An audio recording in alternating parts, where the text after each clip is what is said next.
Hi everyone, so today I'm gonna demonstrate on how to do portrait illustration using watercolor.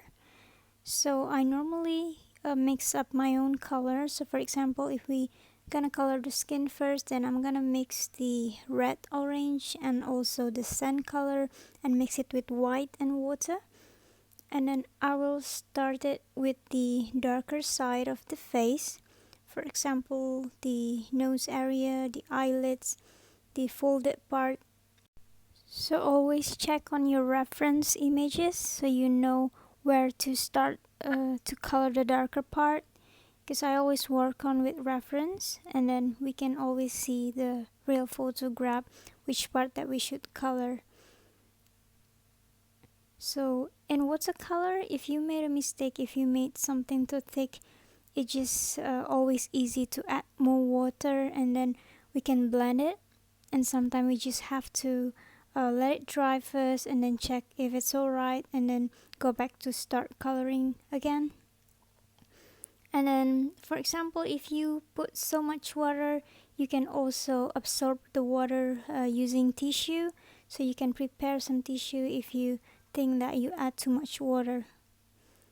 So the difference with Copic and watercolor, you still can manage to change the color or the texture if you think it's just too much, too thick, or the color looks too significant, too bold. You can always add more water to make it more light.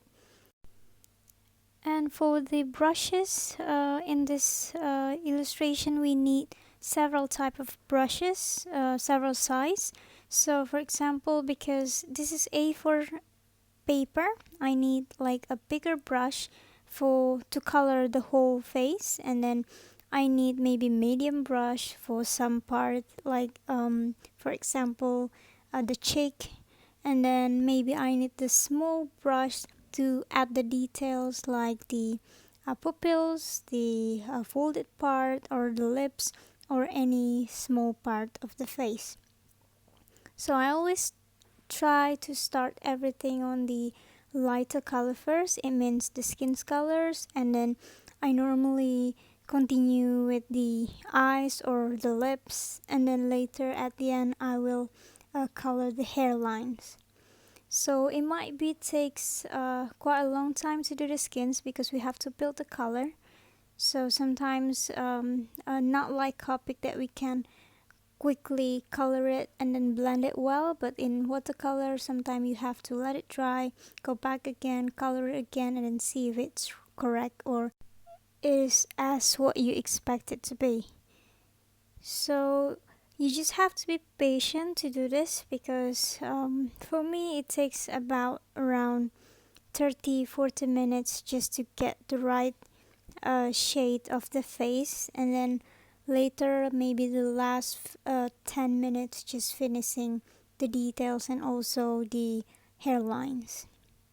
Remember, you always need extra paper if you need to brush off your brush. Sometimes you add too much color on it and you need to swap up a little bit so when you add it, it's not too harsh. Also, you have to prepare extra water on your palette. So for example, if you think you need to clean up the brush and then you have to change the color again, so make sure that you have enough water to do that. And then I started with the eyebrow with a flat small brush because I need to get the right shape. It's a bit square and then hairy, so sometimes I mix the flat brush and also the rounded brush, and it is very small because it is for the eyebrow. And then I continue with the eyelid. So on this one, the color, I don't really use black, so I normally for a darker shade like this, I normally mix the colors like brown and then blue or green together. So the shade is quite like black, but actually it's not too harsh. So when you add pure black from the palette right away, it seems too harsh and doesn't really blend in with the illustration. So it's good to mix up your own color. And the eye itself, it's not really too blue. It's like soft blue and gray, so you just have to mix the color. It doesn't have to be exactly like the sample, but at least you have the reference. Remember, when you do watercolor, make sure that you don't really press the paper with your brush, so do it lightly, and then you have to add just a little amount of water. If it's too much, then it will be ruining your paper too, so make sure you always keep it light, and then have extra tissue if you need to wipe off some water on the paper. So still using the same color, you can add more details on the nose or any darker side of the face. And then after that, we can start with the lips. I'm using a very small brush as well because the lips is pretty neat. So I use two type of brush. One is quite medium size, and then I try to fill it with the red orange color. It doesn't have to be the exact same lipstick like the photograph, and make sure that the color's not too thick because we still want to see the watercolor effect on the lips. When it's too thick, it's gonna be too striking and doesn't really look nice for the overall outcome. So when the skin is already dry, I go back again to it. I add more skin colors again to add more shading. I do it lightly, even if I have details like the mole, I add it lightly too. So for me, I normally always let it dry and then come back again, and then maybe add more water, maybe add more shading, and always wipe the extra water with tissue so it won't ruin the paper. And then I go back to the lips, adding more color to give more strong effect on the lips. So as you can see, we are working on several brushes, so I'm using the medium for the shading, and then I sometimes blend it with a bigger brush to make it more light, and then I add another detail with the smaller brush to give more tension. So basically just use our common sense which brush is suitable for some part of the face. And then for the hairlines, I will start with the bigger brush, add the base color on the hair, start it building up a little by little, and then maybe later when it's dry you can add smaller brushes to add more detail effect on the hairlines.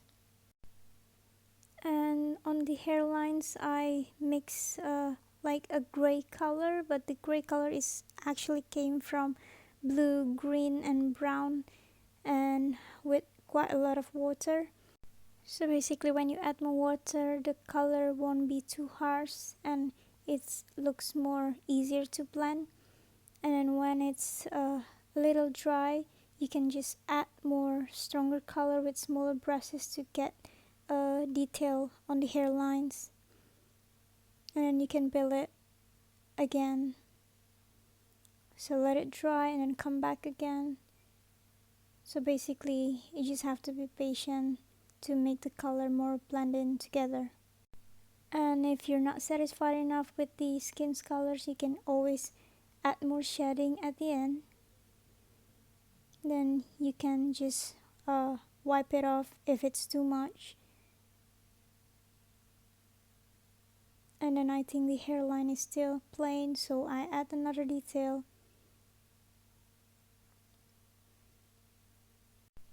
So I guess the hairlines will be the last steps of the coloring for the face drawing tutorials.